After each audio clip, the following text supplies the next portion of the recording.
என் ஆபத்து நாளிலே ஆண்டவரை தேடினேன். ஹல்லேலூயா.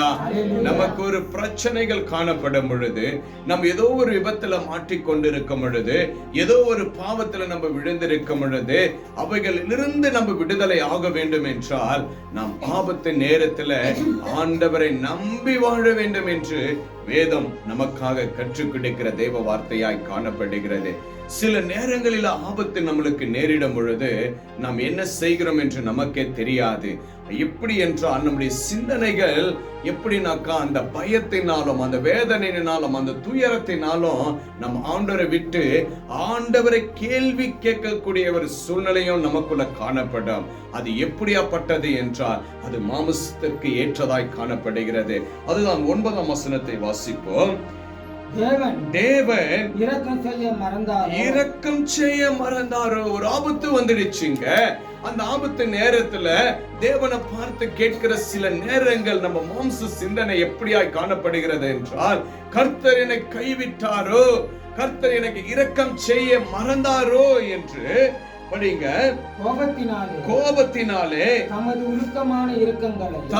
உருக்கமான இரக்கங்களை அடைத்துக் கொண்டாரோ. என்ன பண்ணிட்டாருங்களா? அடைத்து கொண்டாரோ. அந்த இடத்துல என்ன சொல்லப்பட்டிருக்கிறதுங்க? அடைத்து கொண்டாரோ. அவர் மறந்து போயிட்டாரோ, என்னை கைவிட்டுட்டாரோ, ஆண்டவர் எனக்கு பதில் கொடுக்காத போயிட்டாரோ என்று சொல்லி நம்முடைய மாம்ச சிந்தனை என்னவா மாறுதுங்க? கர்த்தரிடத்துல கேள்விக்குறி கேட்கிறதாய் காணப்படுகிறது. இந்த நேரத்தில் அநேக ஆபத்துகள் நமக்கு காணப்படலாம். அங்க வேதம் பாருங்க, என் ஆபத்து நாளிலே ஆண்டவரை தேடுவேன். ஹல்லேலூயா.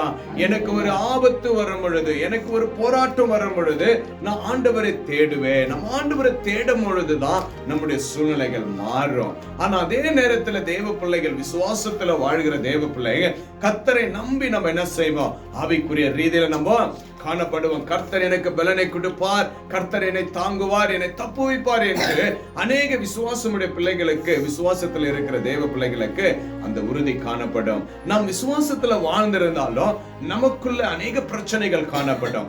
அந்த பிரச்சனைகள் நம்மளை சூழும் பொழுது, அந்த ஆபத்து நம்மளை சூழும் பொழுது கர்த்தர்கிட்ட இப்படிதான் நம்ம என்ன பண்றோங்க? கேள்வி கேட்கிறோம். எப்படின்னா, தேவனே இரக்கம் செய்ய மறந்தாரோ, தேவன் எனக்கு இரக்கம் செய்ய மறந்துட்டாரோ, தேவன் எனக்கு நன்மை செய்ய மறந்துட்டாரோ, தேவன் எனக்கு கைவிட்டுட்டாரோ என்று ஒரு கேள்விக்குறி நமக்குள்ள காணப்படும். அது எப்படியாப்பட்ட கேள்விக்குறி என்றால் 10ஆம் வசனத்தை வாசிப்போம். அப்பொழுது நான் என்னங்களா, இது என்னுடைய பலவீனம். ஆண்டவர் கற்றுக் கொடுக்கிறார் தேவ பிள்ளைகளுக்கு. ஆண்டவரே, இப்படிப்பட்ட கேள்வி நான் கேட்கிறதுக்கு எனக்கு வந்தது அது என்னுடைய பலவீனம். ஆண்டவரே, அது என்னுடைய பலவீனம் அப்பா, அது என்னுடைய பலவீனம். என்னால தாங்க முடியல, என்னால பேச முடியல, என்னால சாப்பிட முடியல, அந்த தோல்வியை என்னால ஏற்றுக்க முடியல, அந்த பலவீனம் என்னை தாக்குகிறது. இது என்னுடைய பலவீனம். ஆனாலும் பாருங்க, அந்த இடத்துல சொல்றாருங்க, இன்றைக்கு நம்முடைய வாழ்க்கையிலும் தேவ பிள்ளைகளே நம்முடைய பலவீனங்கள் காணப்படும் பொழுது, நம்முடைய பலவீனங்கள் நம்மளை தாக்கும் பொழுது நம்ம கர்த்தரை விட்டு விலகி போகாதபடி சொல்லணும். ஆண்டவரே, இந்த பிரச்சனை, இந்த ப்ராப்ளம் எல்லாம் என்னுடைய பலவீனம் அப்பா, இதெல்லாம் என்னுடைய பலவீனம். இந்த பலவீனத்தை குறித்து உம்மை விட்டு நான் விலகி போகாதபடி கர்த்தாவே, ஆண்டவரே படிங்க. ஆனாலும் உன்னதமானவருடைய வலது கரத்தில் உள்ள வருஷங்களை நான் நினைவு கூறுகிறேன். ஹல்லேலூயா. என் தேவன் எனக்கு செய்த நன்மைகளை நான் நினைவு கூறுகிறேன். என்னுடைய பிதாக்களுக்கு செய்த நன்மைகளையும் அற்புதங்களையும் நான் நினைவு கூறுகிறேன். எனக்கு வருகிற எல்லா சோதனைகளும், எனக்கு வருகிற துன்பங்களும், எனக்கு வருகிற எல்லா பாவத்துடைய கிரியைகளும், இவைகள் எல்லாம் நான் என்ன செய்ய மாட்டேன்? கேள்விக்குறி வைக்க மாட்டேன். இவைகள் எல்லாம் என்னுடைய பலன். ஆண்டவரே, இவைகளிலிருந்து என்னை கைவிட்டுட்டீங்களா, இவைகளிலிருந்து என்னை விட்டு போயிட்டீங்களா என்று உம்மிடத்துல நான் கேட்க மாட்டேன். அவைகளெல்லாம் என்னுடைய பலவீனம். நீங்க செய்த நன்மைகளை நான் நினைக்கிறப்பா. நீங்கள் செய்த என் பிதாக்களுக்கு, என் தாய் தகப்பனுக்கு, முன் இருந்த தீர்க்கதரிசிகளுக்கு, இஸ்ரவேல் ஜனங்களுக்கு, உம்மை நம்பியிருந்த பிள்ளைகளுக்கு செங்கடலை இரண்டாய் பிரித்தது, வனாந்தரத்துல மன்னாவை கொடுத்தது, அடி மட்ட தரையில நடக்க செய்தீங்களே, இவைகளெல்லாம் நான் நினைவு கூறுகிறேன். இது எப்படிப்பட்டதுங்க? ஆவிக்குரிய சிந்தனை. எப்படிப்பட்டதுங்க? ஆவிக்குரிய சிந்தனை நமக்குள்ள காணப்படணும். நம்முடைய பலவீனங்கள், மாம்ச சிந்தனை நம்ம விட்டு விலகணும். ஆண்டவரே, நீங்க செய்த எல்லா நன்மைகளை நான் நினைக்கிறப்பா. இன்றைக்கு நான் ஜீவனோடு இருக்கிறேன் என்றால் அது உம்முடைய சித்த கிருபை. அல்லேலூயா. இன்றைக்கு நான் ஜீவனோடு இருக்கிறது யாருடைய கிருபைங்க? இரட்சகர் இயேசு கிறிஸ்துவுடைய கிருபை. அப்படிங்க கீழ்வசனத்தை, அப்பொழுது நான் இது என்னுடைய பலவீனம். நான் தேவனுக்கு விரோதமா பேசுறது பலவீனம். கர்த்தர் என்னை கைவிட்டார் என்று சொல்றது பலவீனம். இந்த பலவீனத்திற்கு நான் இடம் கொடுக்க மாட்டேன். ஆனாலும் உன்னதமானவருடைய வலது கரத்தில் உள்ள கர்த்தர் செய்த நன்மைகளை, கர்த்தர் செய்த அற்புதங்களை நான் நினைவு கூறுகிறேன். நான் நினைவு கூறுகிறப்பா.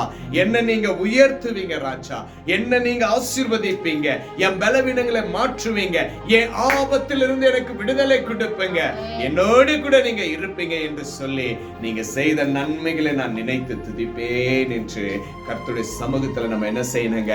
ஆண்டவரை நம்ம துதிக்கணும், அவர் மேல நம்ம விசுவாசிக்கணும், அவரே நம்ம பற்றி கொள்ள பொழுது கர்த்தர் அப்பொழுது என் ஆபத்து நாட்களில் ஆண்டவரே தேடுவேன். அந்த நேரங்கள்ல கர்த்தரை நம்ம தேடணும்.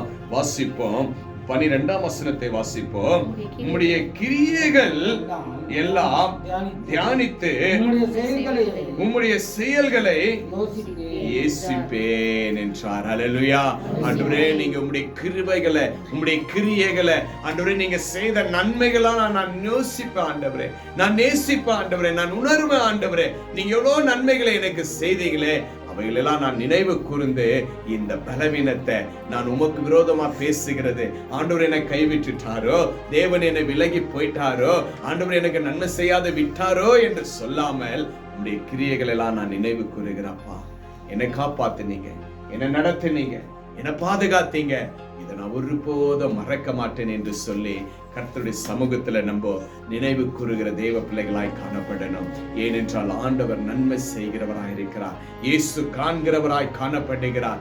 ஆண்டவர் ஆபத்து நேரத்துல நமக்கு உதவி கண்டிப்பா செய்வார். நமக்கு ஆண்டவர் நன்மை செய்கிற தேவனாய் இருக்கும் பொழுது, நமக்கு ஒரு ஆபத்து வரும் பொழுது, நம்முடைய பலவீனத்தினால, மாம்ச சிந்தனையினால ஆண்டவர் விட்டு நம்ம விலகி போக கூடாது என்பதுதான் கர்த்தர் இந்த நேரத்துல உங்களோடு பேசிக் கொண்டிருக்கிறார்.